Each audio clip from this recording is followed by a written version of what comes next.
Jair Bolsonaro, candidato à presidência da República, representa no Brasil de hoje a tentação de um atalho.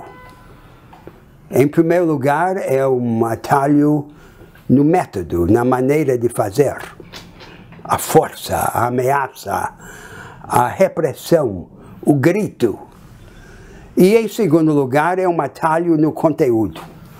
A redução das graves dificuldades estruturais que o Brasil enfrenta a questões de comportamento, de atitude e de moralidade.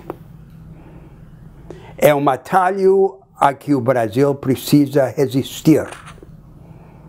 Ele, Bolsonaro, pessoalmente, é um homem humilde, modesto, normal na interação com as pessoas.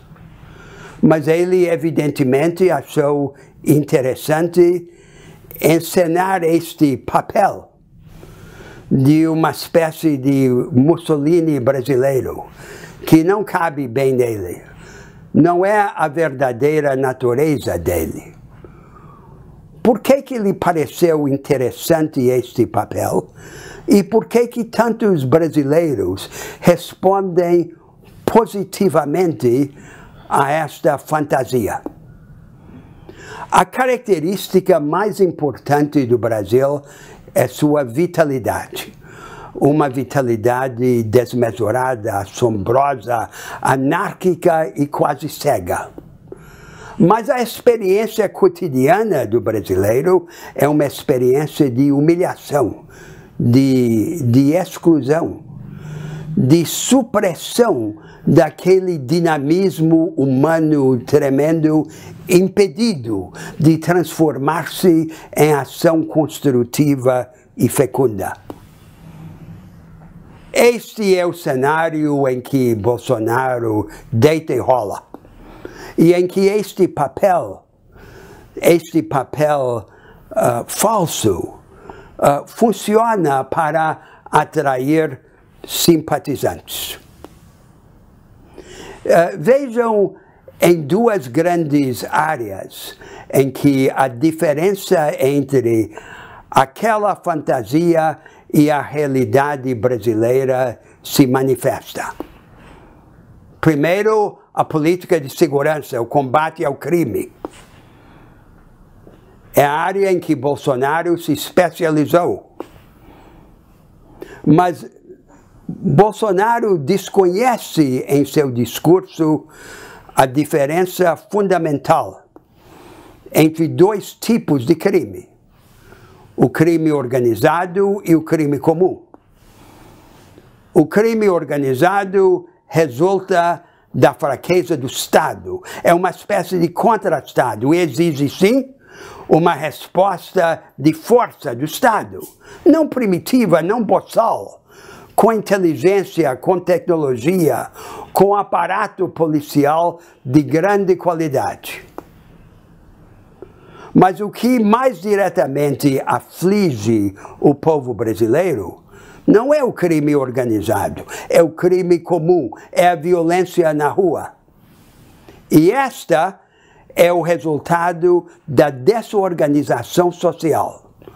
Há países mais pobres do que o Brasil, como a Índia, em que o nível de violência na rua, no bairro, é muito menor. Por quê?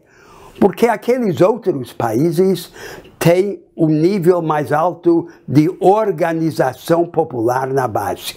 E onde a sociedade civil se organiza, a criminalidade comum desaba, porque há vigilância, monitoramento e sentimento de responsabilidade das pessoas umas para com as outras.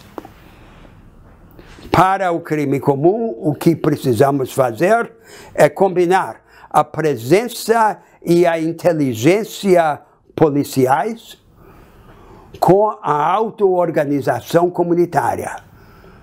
promovida pelo Estado, por exemplo, pela contratação de vigilantes em caráter temporário, pela distribuição ampla de aparato de comunicação e pela utilização da política social como instigadora da organização comunitária na base.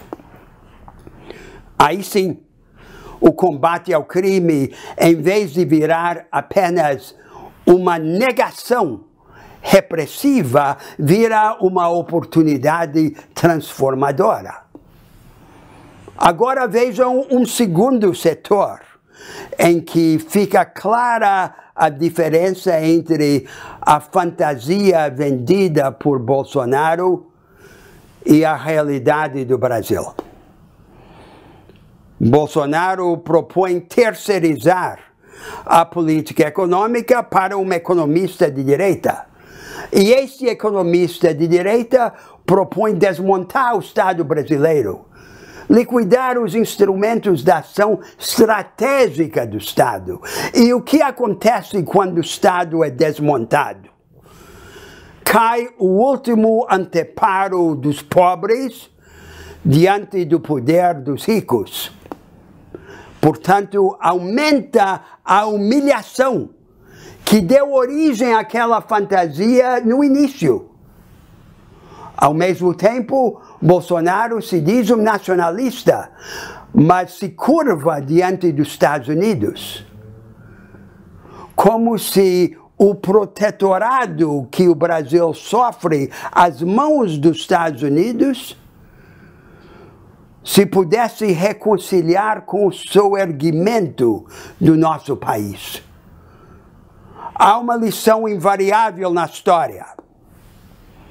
A rebeldia nacional nem sempre é premiada, mas a obediência é castigada invariavelmente. Nós precisamos, sim, de um Estado forte. Não para suprimir o mercado, a concorrência, a iniciativa descentralizada na economia e na cultura, mas para liderar os grandes projetos estratégicos que libertariam o povo brasileiro. A democratização dos acessos às oportunidades econômicas e educativas. Aí sim, estamos respondendo à experiência cotidiana da humilhação. Não com uma fantasia fácil, não com a tentação do atalho, mas com a lógica do empoderamento. E neste momento, um homem como Bolsonaro deixará de ser o nosso antagonista e passará a ser o nosso aliado.